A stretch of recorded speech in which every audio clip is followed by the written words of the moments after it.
play out. So.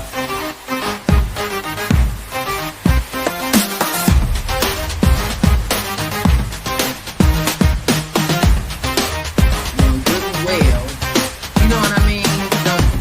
That's what makes it. How much you charge for that? Well, they send you the sneakers and I charge them $400. I stay busy with everything. So we got to work together to make it great. So I got to listen. It's go time. I hope it's go time for you. Membership or something for you to get in there? Yeah, you have to.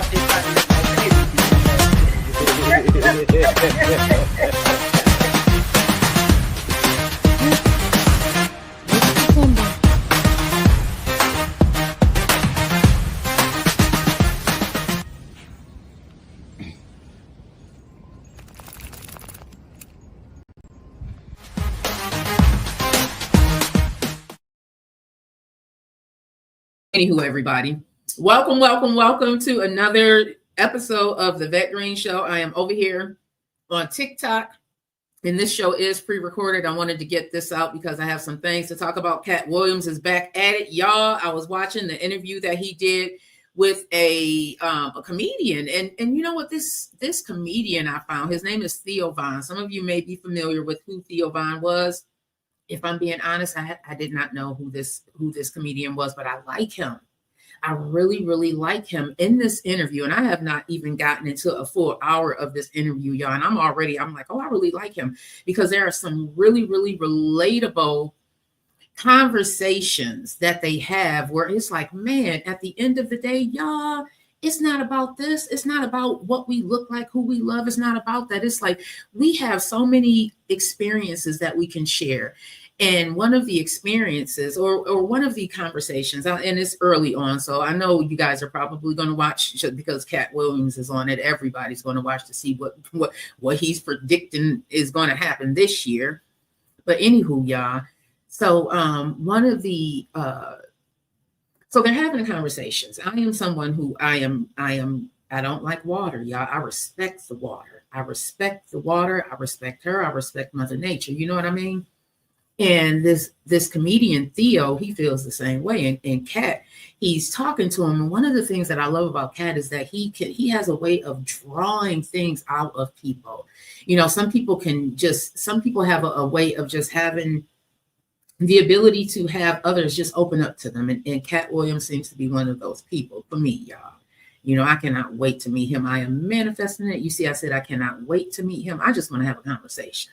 I really do. I just want to have a conversation because he just seems so, I don't know. Anywho, y'all, he's talking about this incident, and Theo's talking about how he respects water. He doesn't do the water. And Katt asked him, you know, have you ever had a drowning incident? And he's thinking back to it, and then he's replaying this story in his mind, and you can see Katt Williams at the time. He's watching him relive what happened, and him and Theo's talking himself, you know, realizing where some of this fear of the water comes from. Y'all, it seems like it's really going to be a really good episode. Theo Von, big shout out to you. Like I said, I'm not even an hour into it, and I am already into it, y'all. I got some things to do this morning, but you best believe after I'm finished with all of that, I will be going back to that doggone interview. But there's also another part that I found interesting. Friday Foster Delaney. I love your name. There's another part that I also, and welcome back, love. There's also another part that I found interesting. And y'all, again, you need to hop on over to Green. Well, you can't even hop over right now because y'all gonna have to watch it at 10 a.m. So make sure you subscribe to the channel if you're over here on TikTok. Subscribe to the channel. So I'm about to play this part right now that I found interesting, and I really just want to open up the conversation. I really do. Let me just play this part, and let's open up this conversation.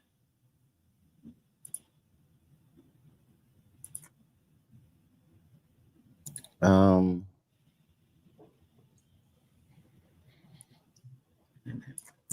felt like everybody that And they's too narrow. Yeah, see, this is the thing right here. This is, sometimes you can't get these. Okay. Hopefully this is it. I felt like everybody in my work life lived in the Palisades. Like, yeah, it's a massive gut punch. Just the lives and economies of people that have been destroyed. But this is how life operates, you know. It's very humbling for there to be thousands of homeless millionaires, you know. Certain things that go along. Yeah. Listen, there's a lot that's been going on that we have talked about on this show about what's going on over in Hollywood, and a lot of the craziness and the taking advantage of. We've seen people like Taraji come out and say that she felt like she was being underpaid. There's a lot. Then we talk about these director couches, and then the Diddy and the Jay-Z's and the Harvey Weinsteins and all of this stuff that's going on in the news, and the Bill Cosby's and all of this stuff, y'all. And it's like, man, I do believe that energy goes, y'all, where energy grows. And if you are in a place that is constantly stepping on a person's neck, constantly taking advantage of them, that is a lot of energy. That's a lot of energy. That is a lot of energy. And they say, and Lord knows, like, I'm really trying to watch my words because these are still human beings. These are still people, homes that, are lost. These are still memories. And I can't even imagine how I would feel. I told about the pictures, my kids' pictures. We had moved and the pictures were left in the storage. And these are pictures of my kids that I will never have again. You know what I mean? That I will never have again because they were left on top of something. You know what I mean? A fire like this. These are these people's lives. But then the other side, because there's always another side. There's always, listen, y'all, if we think that there's always just one right, because there two things can be right at the same time. We also have, again, what's been going on in the news, y'all. All of this craziness. That is a lot of energy. And then you have to also take into account, are some people setting fires? There's just so much to it. There's just so much to it. But I found that to be interesting, that is really what's going on there, that there's a lot of millionaires who have lost their homes. Like, that is an affluent area in the Pacific Palisades. Now, but there are other areas, y'all, because there is a predominantly Black neighborhood that also was affected. Can't forget about that. But I did find that part to be very, very interesting. Because what happens is that what we have to realize also is that just because you live in a specific place does not always mean you can afford that place. So it is my belief that there are going to be people, Taylor, Bookworm, D, and anybody else over here in YouTube world and Facebook, that there are going to be people who are really going to be gravely affected, have been gravely affected, and may not have the means to build back. Y'all, the way my mind be going, because I always want to think on both sides and think from both sides of the coin. Yeah, I just found that to be interesting. But anywho, moving on, everybody. So I was having a conversation recently with someone, and we were talking about, what do you think that you will need in the next, say, 12 to 24 months to live comfortably? What do you think is the figure that people would need to live comfortably? I saw on Instagram the other day, someone was talking about minimum wage, because minimum wage in some places is still like $7.25 or something like that. Someone fact checked me against that, but I know it's under $10. Like, minimum wage, literally people are making that places. Think about this. How much do you need to just pay your rent, because I know where I'm at. 2 bedrooms, y'all, and this is from a place where 2 bedrooms maybe 5 years ago may have been $500 to where they're double that, triple that. That's like if you are renting. If you and then the housing prices have gone, they're crazy right now. How can you afford to live if you are really making under $20? It would be very, very difficult, which is why I wanted to talk to y'all about what some of these cuts may mean to people. Because listen, if you are making ends meet on some of these services like SNAP and Medicaid, man, y'all, Medicaid is essential for some people. Everybody cannot afford to pay that $184 that Medicare asks you to pay, once you retire. Everybody can't afford to pay that. You know what I mean? Get real, Tony. Everybody can't afford to pay that. So here I am, y'all. I'm thinking about all of these things, and I'm watching all of this stuff play out. I want to pull up something that Representative Jasmine, or Congresswoman, listen, y'all. I love that lady, because I swear a lot of us probably have learned a lot just by her being her true self and being committed to teaching us that,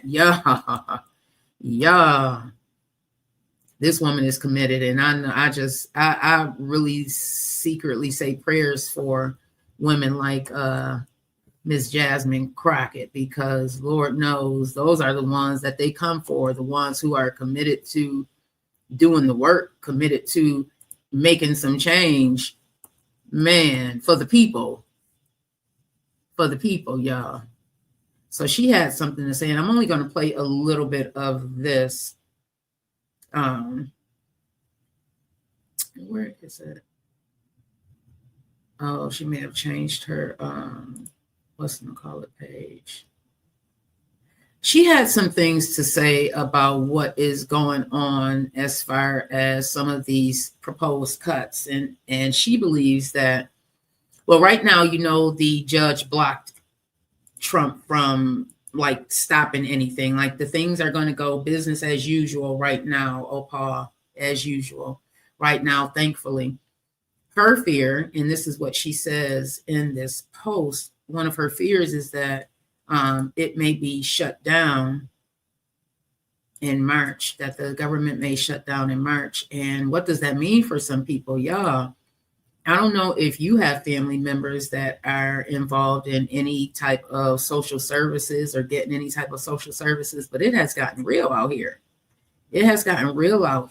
And whereas applications, remember during COVID, applications were being done really fast because they realized that people needed these benefits. Well, y'all, listen, depending on where you live at, you may be facing some extreme difficulties in some of these things. Like seriously, just because, like right now, there's people in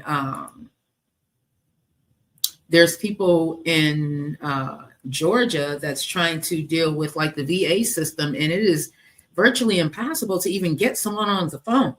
Like this was before all of this stuff happened. So now imagine what that wait is going to look like. And at the same time, you need your veteran services. You need to be able to talk to someone. You need to be able to possibly change your health care, because it blows my mind that we have veterans, we have people that turn their life over to this country, because that's what's happening. They are turning their life over to this country, and then you come out and you are treated so poorly. You are not, or you are on the verge of your benefits being taken away. And my thing is, if they can do this to their employees, what do you think they're going to think about us? You know what I mean? Like, what do you think? What do we think that they think about us? If they can do this, I mean, we thinking about our SNAP benefits and stuff like this, but this could be their paychecks too. You know what I mean? This can be their paychecks. This is so much larger than, that's why I'm like, I got to get on here and talk about this. Like, I don't want to have to talk about this, but I just want to make sure we all have at least a little bit of an understanding of what's going on. So I'm going to play a little bit of what the Queen Jasmine had to say. big shout out to this queen. Lord knows we need more like her doing this work. Lord knows we do. New hair, as you can see. I am headed in for my swearing in. I am late, but I absolutely promised that I was going to go live so that I could talk about this bullshit that's popping off. So, in short, as I attempted to say over and over and over in the campaign, this is a white supremacy agenda that was laid out in Project 2025. If you go back on YouTube and look at some of the clips of various members in committee asking people, such as the guy that they're trying to put over the OMB, he is somebody that I question for sure about this Project 2025 agenda, because he is one of the authors of Project 2025. I am trying to tell you that they don't care about the middle class. So number one, Democrats need to stop saying that we didn't have a middle class agenda. No. Again, y'all, this is why I am like, listen, y'all, because the middle class, I see it happening. And at the same time, as I'm seeing all of this happen, and I'm like, thank God my kids are all grown. But then it's like, man, my kids are all grown. So they are still affected in this in their own way, y'all. Eggs are $7. Eggs are $7. If you couldn't afford that before, if you couldn't afford eggs before, you're not going to be able to afford eggs now. And what can we do? This is why I said we have to make sure that, listen, make sure your neighbor is okay, because everybody's not going to be able to afford $7 for an 18-count of eggs. And I had 6 kids. I cooked 12 eggs, a pound of bacon, a half a thing of grits. Y'all, this was at one sitting. And I know everybody does not have 6 kids, but I'm thinking about those ones out there with 2 kids who kids like to eat. So you go tell your kid they can't go in the refrigerator and get something to eat. Yeah, that is the reality, y'all. That is the reality of what people are facing right now, telling their kids, I'm sorry, but you can't. I'm sorry, but we got to be able to make ends meet until the end of the week, until mommy and daddy get paid again. Y'all, this is the middle class, and I'm not talking about no little paper. I'm talking about $50,000, $60,000, $70,000, $80,000, $90,000, and the struggle is still real. So it is, listen, the conversation went, at this point, it seems like if you are not making 6 figures, y'all, if you don't have at least 6 figures coming into your house, you are definitely going to feel the pain. You're going to feel the pain in some way, either at the pump, either when you are paying that mortgage, either when you are paying those taxes, when it is time to come put clothes on your back, you are going to feel that in some way, shape, or form, depending on your status. I feel for those of you with children, with families. I feel for you. I'm saying, listen, y'all, if those clothes and stuff can last another year, ain't no reason to be going out there buying a whole bunch of this, that, and the other. It's not. Now is not the time for that, y'all, because the reality is, like I continue to say, because I've seen it happen. I've seen what happened over these last, from 9/11, y'all. From 9/11, I've seen automation take the place of bodies. Now, at first, you get this picture of, automation is going to make everything so much easier. And it did.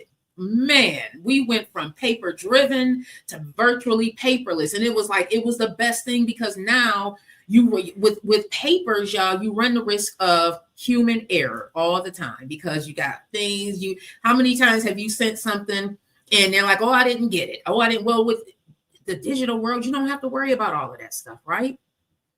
But at the same time, not my felon, at the same time, everybody, make sure you subscribe to Green Links World Entertainment while you are here.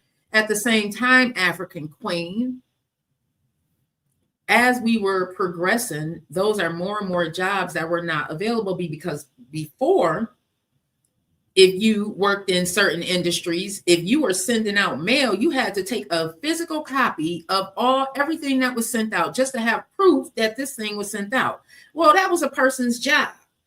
You had to input everything, data entry. These were people's jobs, y'all. Now, what did we see happen? We saw more jobs going overseas, right? And the corporations are winning because that means that is less money for them to have to pay us. Instead of paying us $25 an hour, they can go overseas and possibly pay $5 an hour. I'm being real here, y'all, because these are the things that I've seen transpire during my career. This is what I've seen done. We went automation, yay. Okay, let's take these jobs, these customer service jobs, over to India so we can free up some time where you don't have to worry about answering the phone. You can focus on your job. Okay, I see that. And at the same time, you're helping another country. Y'all, I am all for that. But at the same time, we also have to make sure that we are okay here. And that's what I think happened. These corporations got so greedy. And I talked about it in the post that I put up. I feel that greed really got us here. Like everything got greedy. And I understand that innovation takes time and money, just like science does. But what about us? Y'all, what about us? Andrew Yang, in Trump's first presidential term, he was running as well. Andrew Yang wrote this book called War on Normal People. I want to prompt everybody, go read that book, look it up, something, so you can get a better understanding of why I'm just so passionate about this, y'all, because I don't want us to, we are already so far behind, depending on who you are, where you're living at. And I'm talking about everybody, y'all, because if you can go to the Seneca Nations tribes and when you go on some of these reservations, y'all can see they have been affected. Everybody has been affected. You see doggone people, whole entire families walking up and down streets with buggies full of their everything. So everybody has been affected. It does not matter what you look like, y'all. Everybody has been affected because the reality is, y'all, the reality is that you may have had a job, Kelly Belly, and you were a rock star at that job, but the moment that job started losing money, started the layoffs. And now you were just a number, and you thought you were just a rock star. You thought you were doing the doggone thing. You may not have been the best, but you were doing the doggone thing. But then at the end of the day, Jillian, you were a number. You were a number. So I say again, I don't get how these corporations, these governments could not take care of their people first. I was really, really thinking hard about this morning when I got up, and I was like, man, I want to be careful of what I say because I know words are powerful, but I also want to convey over what it is that I'm feeling because, y'all, it's like this divide. We are so used to being divided, Lisa Bates. We are so used to being divided that we don't even see that the division has caused so much of what we are seeing. Like we are inner fighting and we are the ones being affected, y'all. Like we are literally out here inner fighting. And then when you really start to unpack those layers, you see that the inner fighting gets even worse in the inner city. Because now the struggle you are dealing with financial, emotional, you are dealing with all types of stuff. And it's like you wonder why the inner fighting. So those of you who think that, oh yeah, they're just out there powing each other for nothing. Nah, y'all, it's about to get real everywhere. Okay. Now some of y'all who have been living that life in the middle class, you thought that you had everything figured out, you about to feel some of that struggle too. And then you go look and see, oh, now I understand what was going on and why that inner fighting was happening. Y'all, because if your basic needs are not being met, what are you supposed to do? What are you supposed to do? It is so easy for us to pass judgment, right? Standing from a place. It is so easy for us to pass judgment, standing from a place where you don't have to worry about where your next meal is going to come from. It's so easy to pass judgment from there. But what about walking in those shoes? What if you know people that's walking in those shoes? What if like $20 for you may not mean something, but $20 for somebody else may mean everything. You know what I mean? Robbie Robinson. So I'm really just unpacking what I see going on in this world. And I'm like, what can I do? What can I do? And if I can use this platform just to at least get, hey, Breakfast Club AM, if I can use this platform to at least get the message out that y'all, we got some, y'all, it ain't about this anymore. I promise y'all. It is not, it is really about us being together, man, woman, however you identify yourself. That is really what it's all about. I promise you, if we continue to go into this rhetoric and allow this divide to continue to divide us, y'all, man, it is going to be real. Check out the movie Matrix. I want to invite all of y'all to check out the movie Matrix. And I know I am a visual person. That's why that movie made sense to me. Check out that movie Matrix and tell me you don't think that we are living that right now. Tell me if you can imagine the next 5 to 10 years, what do you think that is going to look like? Especially with AI. How many jobs have been taken?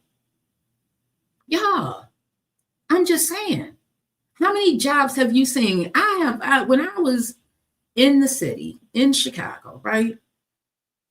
It floored me that you can walk into McDonald's or wherever, and you don't even have to talk to anybody. You know, I'm an introvert. I don't really have to deal with people. I don't really like dealing with too many people because of all of the energy and all of that. So, okay.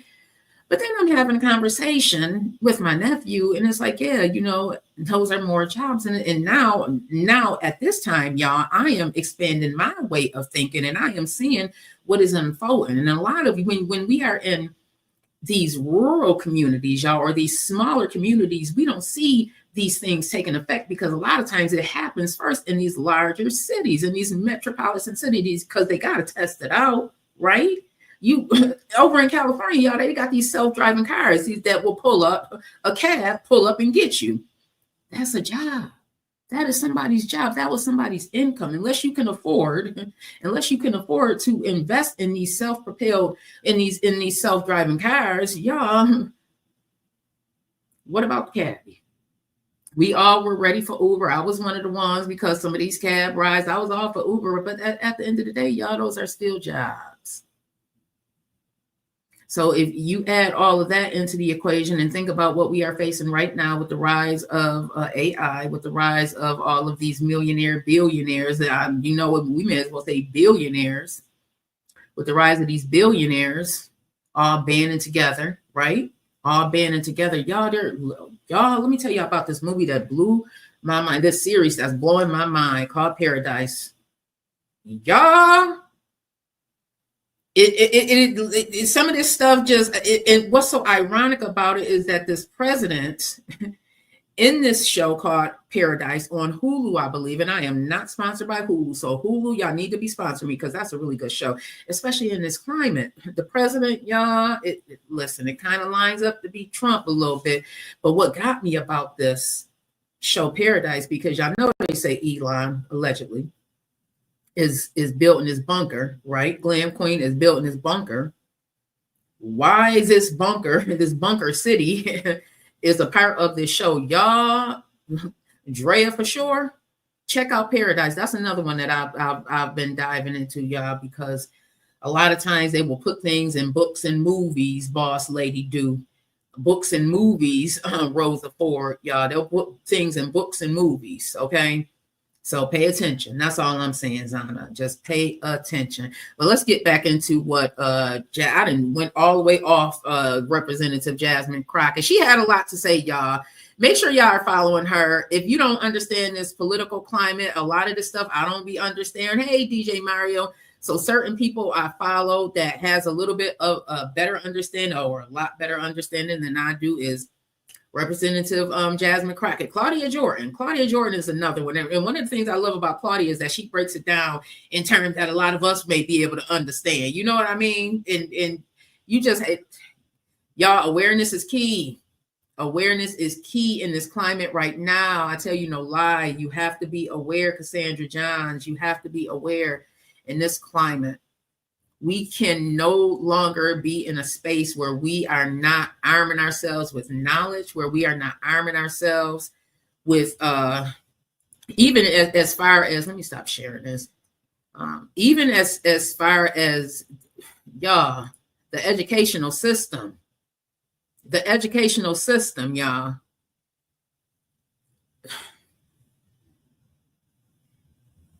I see why some people are homeschooling their kids. I get it now. And with the cuts and stuff, we don't know what's going to happen, everybody. Like, we really don't know what's going to happen. So, you know, it may come a time where, unless you can afford to pay for your child to get a good education, your child may not get a good education if you yourself are lacking in the education or have the ability to pay for someone to school your child.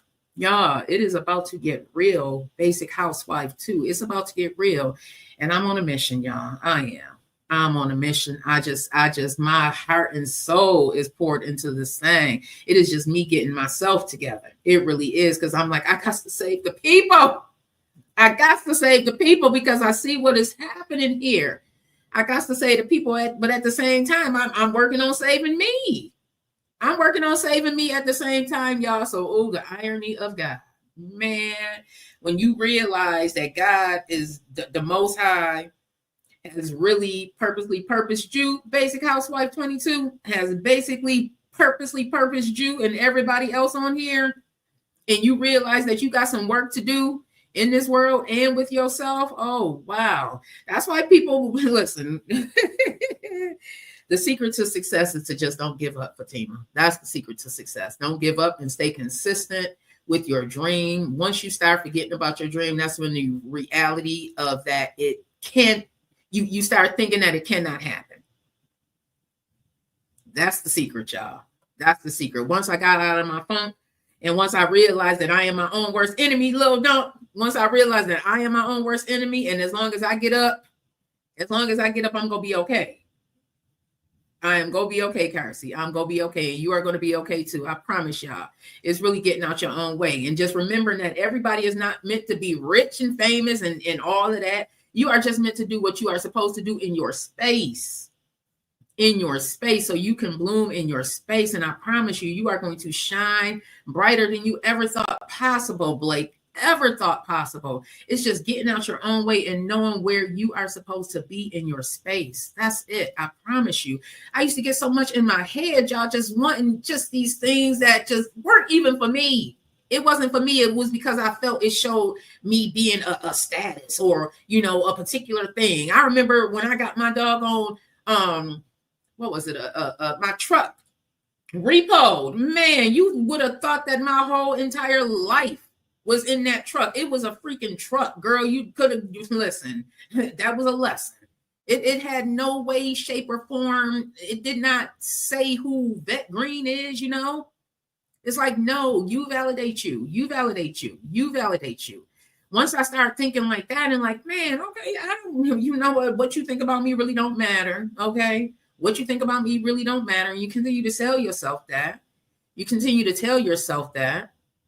Y'all, I'm telling you, things will start making sense. And that's where I want. I'm not trying to listen. I am not going to sit up here and be like, I can make you rich. That is a lie. No, I can't. You can make you rich. You can make you rich. I can't make you rich, but I can definitely help you change your mindset and make you feel like you have more better days than those, my life is going to be like this forever days. That's what you go get over here. That's all you go get over here. Now, what you do with that is totally up to you. Totally up to you. But I promise you, if you continue to come, I'm going to make you feel better and show you that it is possible, y'all. Because Lord knows, I'd be like, God, you got me up. You got me out of my funk. Okay. You got me up out of my funk for a reason. And I know I got so much work to do. I feel that weight. So just keep on sending these things that you know I need to do this work that you obviously think I need to do. That is my prayer, y'all. That's literally my prayer. Because that's all. Listen, Jeremiah 29:11. And also another, find something that resonates with you, whether it be a Bible verse, whether it be somebody that you follow, any of that. Just make sure you find something that resonates with you. Because if you are in a place or a space where all you see around you is that hurt and turmoil, Mookie, then you're not going to believe the impossible. And the impossible is that you are possibly the best thing that has ever happened in this world. Lady T, I'm telling you, Wanda, I'm telling all of you, like you man, once you start uncovering your possibilities, and once you start uncovering, the mess that got you into those places where you was like, oh my God, now I got to get into this good morning gorgeous mode because I didn't let myself sink down into the depths of misery because I was dealing with some things, and because I didn't realize my own worth, partner. Once you start uncovering that, and don't be afraid of it. Shoot, y'all. I'm telling you, your possibilities are endless. It's truly. Okay, y'all, I'm back. I have to record this in segments. So the last thing that I wanted to talk to y'all about is this bird flu. And I had to do my research because I'm like, okay, y'all, if I order some chicken or something, what does that look like? Or if I'm cooking chicken at home, what does that look like? Because I'm like, okay, most diseases, or a lot of diseases are you can get rid of them with just cooking your food. Can we get rid of the bird flu with cooking our food? Because some of these stories out here, y'all, and I'm gonna play a story, and then we're gonna talk about that. So let me just get into this. Yeah. Top public health agencies, with President Trump's acting HHS secretary instructing them to refrain from publicly issuing any document until it has been reviewed and approved by a presidential appointee. This as vaccine skeptic Robert F. Kennedy Jr. awaits confirmation as HHS secretary. The pause set to expire February 1st, with HHS saying they'll consider exceptions for mission-critical announcements on a case-by-case basis. But does America's bird flu crisis qualify?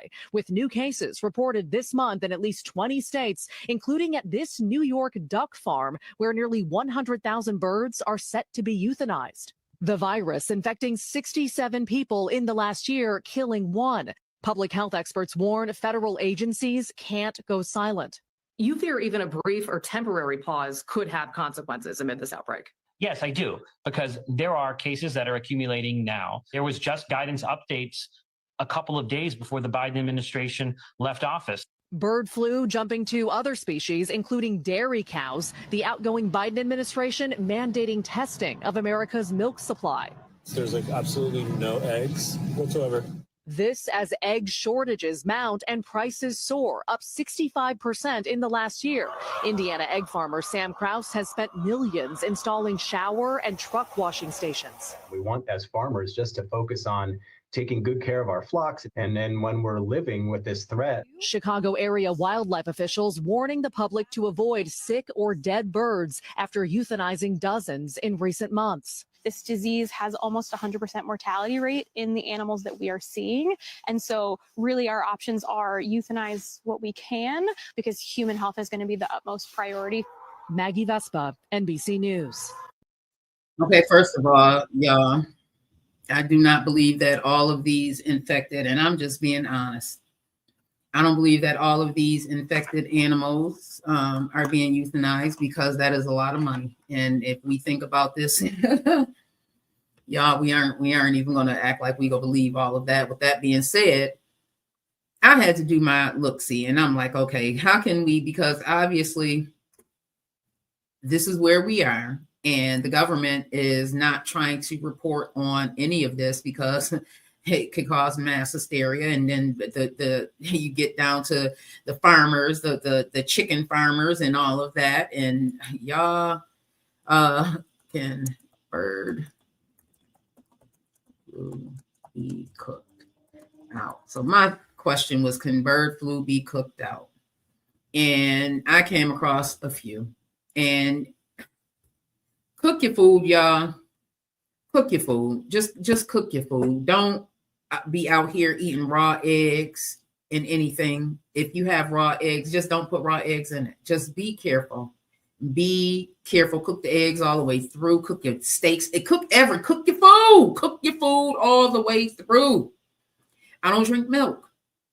I'm lactose intolerant. And listen, y'all, cook your food. Cook your food. Cook your food. Can't cook your food.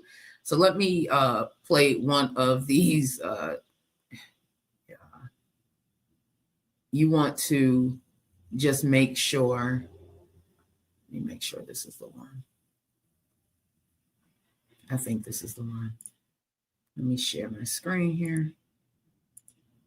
because I got to get out of here and take my granddog to the vet. Stop me if you've heard this before, but an avian flu has made its way through the United States, affecting cattle not only in the South, but all over the country now. If you have been watching my previous videos, you would have seen the alert that I sent a while ago talking about the risk of the avian flu affecting cattle and being transmitted to humans. Fortunately enough, there haven't been any fatalities linked to this avian flu. Just last week, the FDA released a press release which did talk about if you cook your beef to medium well or higher, the flu itself denatures inside the meat. If you like rare meats, it's a bit of an issue because if the cow is affected with the avian flu, the rare meat temperature does not actually denature the proteins enough, and it can still affect. Oh, y'all. Now, see, now they just got me there. See, because I love my steaks rare. Oh, Lord. See, and I'm sitting here reporting on this and not even thinking about the steaks. Oh, y'all, and talking about it. Y'all, this is why I report on it, because sometimes we need to hear it in order to acknowledge it and let it seep into our soul so we can do something about it. Y'all, just, we got to cook our food. Even the steaks. Even the steak. You got to cook the steak. You got to cook your food, y'all. Woo-sa, woo-sa, woo-sa, woo-sa. I love y'all. Long life. You make sure you have a wonderful. This is going to be a short show today. Like I said, I am taping this. I'll be back at 3 p.m. I think I'm going to go live at 3 p.m. I don't know. It depends on how much time I have to do what I have to do. But I love y'all. Long life. Thank you so much for watching. If you watch, make sure you hit that subscribe button. Do us a free favor and hit that subscribe button, and tell a friend to tell a friend that you are watching the Vette Green Show. And we are hilarious over here. We play music over here sometimes. Yeah, we just open up real conversations, y'all, because we need each other. We need each other. Listen, sometimes when you think you can sing when the walls are all closed, and you know how you in the shower and you think you can sing. You think. Have a wonderful day on purpose, y'all. Love y'all. This is a Green Links Media production. Thank you for watching. Subscribe now and hit the bell to be reminded when we go live.